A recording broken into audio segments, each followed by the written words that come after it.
these are some of the movies that I've gotten on DVD or Blu-ray over the last 2 years. Um, I'll start with this is The Nude Bomb. This is a movie that came out in 1980 based on the TV show Get Smart. It has Don Adams, but he's the only. Actually, the guy who played Larrabee is in it from the original show.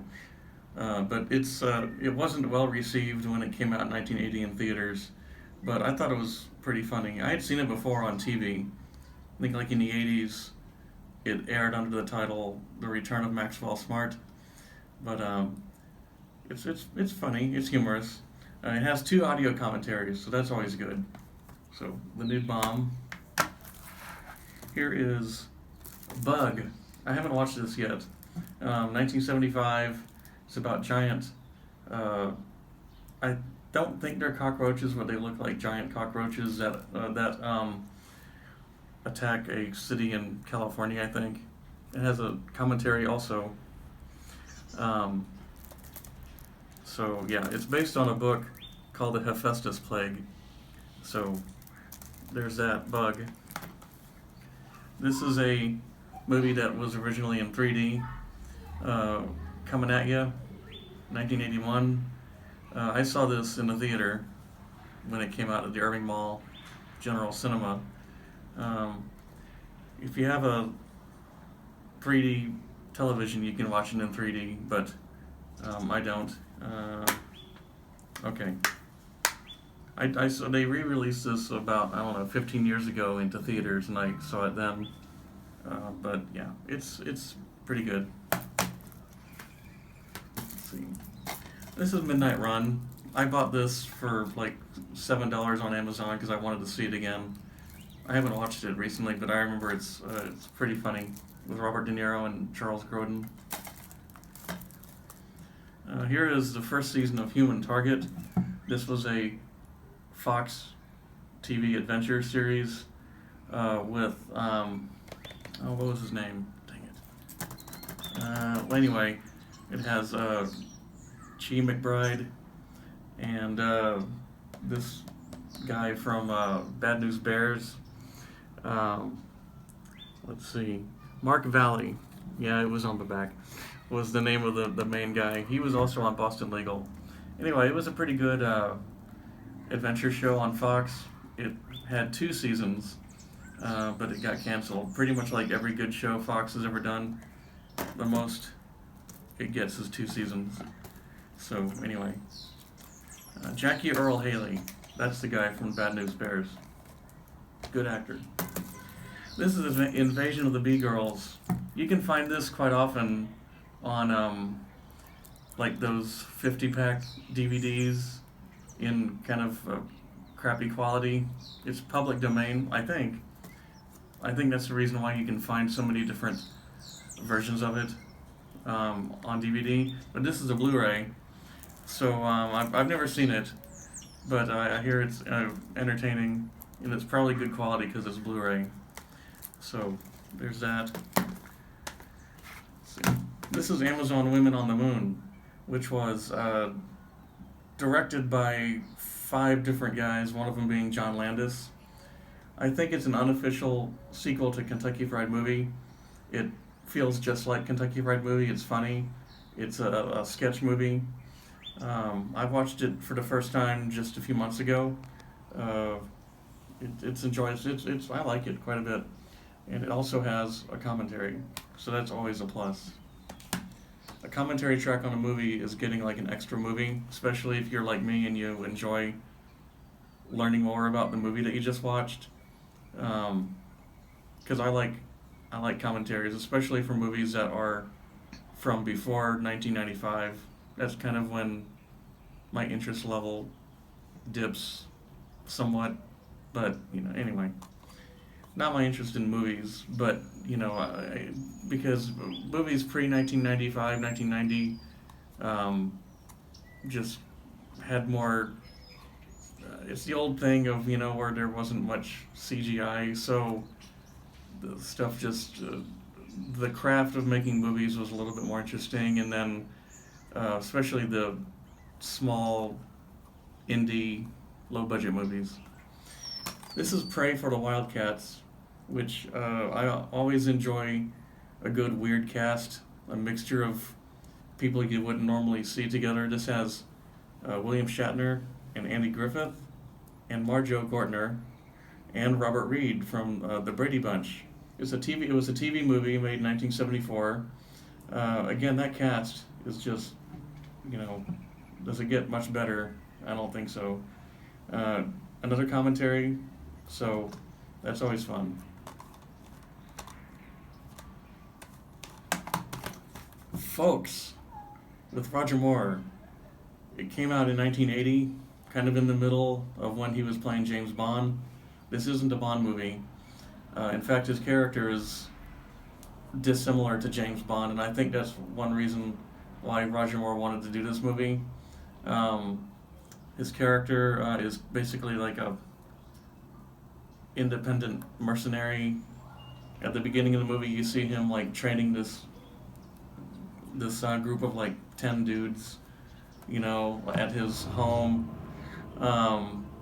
Anyway, apparently he's the person to go to whenever there's a terrorist takeover of an oil rig. Anthony Perkins plays the terrorist, so that's kind of cool, seeing him play a terrorist. And when it was on TV, I remember this being called, I think it was called Assault Force. They used to change titles of movies when they aired on TV for some reason. I guess they thought the word with two F's at the beginning would be too confusing for people. Though granted, it is a strange word or a strange name, but that's also that's kind of cool. Commentary again. Basically, all these pretty much have commentaries, which is one reason why I buy them, because I'm usually interested in the movie, but I'm also interested in hearing more about the movie, such as The Runner Stumbles, with Dick Van Dyke playing a priest who is accused of killing a nun. That's from 1979, based on a play.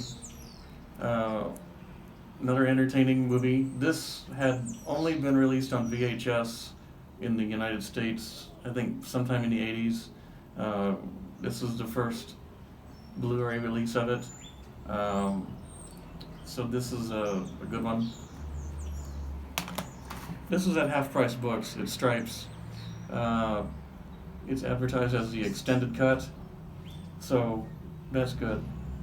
I haven't seen Stripes in a long time, but this has a commentary. The original DVD of Stripes didn't have a commentary, but this has one by Ivan Reitman and writer-producer Dan Goldberg. So that's good. Let's see. These were at a thrift store in Louisville. It's season 1 and season 2 of $6 Million Man. They were $4 each. So, it's a full season. The episodes are not edited, so that's cool. And there's a couple of commentaries on these, on both discs. No, just on this one. I think the commentary is for the episode of The Bionic Woman, parts 1 and 2. So there's that. Let's see. I picked this up at a flea market in 2019. It wasn't a flea market, actually. It was like a church garage sale in Idlewild, California. I was there for my friend Jeremy's wedding, and in the little town of Idlewild, there was like a church rummage sale, and I got this On the Road with Charles Kuralt. This is it was a TV show that was on in the 80s,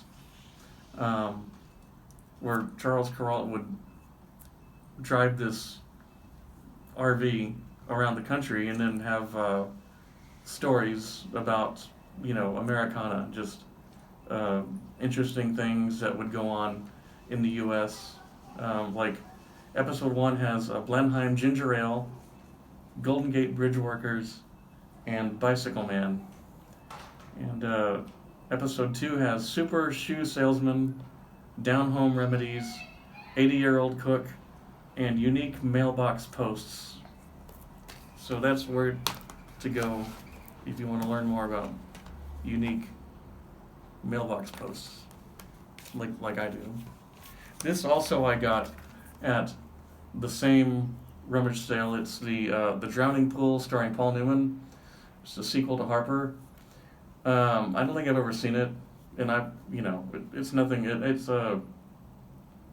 yeah, 1975. Melanie Griffith is in it also. She's really young in this. So, all right, there's that. On my same trip to California last year, I went to see a movie at the Egyptian Theater. It was a 4.5 hour long documentary about 1980s horror movies. The movie was called In Search of Darkness. It's really good.